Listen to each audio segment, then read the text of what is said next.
Джорджија Мелони Италија, Петери Орпо Финска, Роберт Фицо Словачка и најсвежиот пример Геут Вилдерс Холандија. И тоа не е се. АФД во Германија моментално е втора најсилна партија. 3 крајни десничарски партии влегоа во грчкиот парламент. Десницата расте во Франција, но и во Скандинавија, која со децении се смета за најлибералниот дел од Европа. Зошто десницата победува на се повеќе избори во Европа и што порастот на десниот популизам би можел да и донесе на Европската унија на изборите за Европскиот парламент следната година?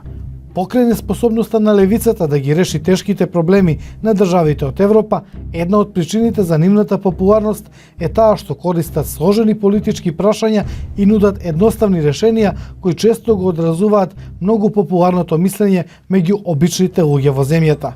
Со нудењето на едноставно решение сакаат да ги привлечат гласачите, а во реалноста нивните решенија тешко би можеле да се остварат. Но една работа е заеднички именител за сите нив. Непријателството кон мигрантите, особено кон муслиманите. I would, if I would become the Prime Minister of the Netherlands next year, after I would win the elections, close the Dutch borders for immigrants from Islamic countries immediately. Non penso che il problema della denatalità si possa risolvere facendo entrare gli immigrati, come dice la sinistra. Ќе биде треба положиť aj силу на тоа би сме вирешили проблем за мигранти. Покрај противењето на имиграцијата и исламот, сега се појавија и нови причини: климатската криза, несигурноста поради војната во Украина и ширењето сиромаштија поради инфлацијата, но и анти-ЕУ ставот. Бидејќи блокот од 27 нации, кај речиси секој популистички екстремно десен политичар е представен како проект кој ги гуши националните идентитети, но и нуди слободен влез на луѓето кои го поткопуваат она што го гледаат како традиционални христијански вредности.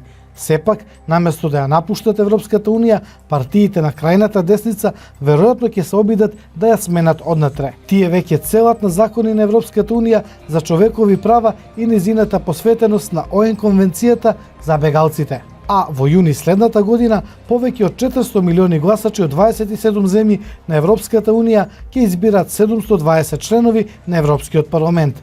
Десничарските кандидати охрабрени се со победите на Вилдерс и Мелони и наскоро би можеле да бидат во позиција да ги подкопаат вредностите и правните обврски кои долго се сметаа за клучот за проектот наречен Европска унија. Доколку крајната десница продолжи да остварува значителни гласови на националните избори и на изборите за Европскиот парламент следното лето, наскоро би можела да биде во позиција да ги поткопа вредностите и правните обврски кои долго се сметаа за клучни за европскиот проект.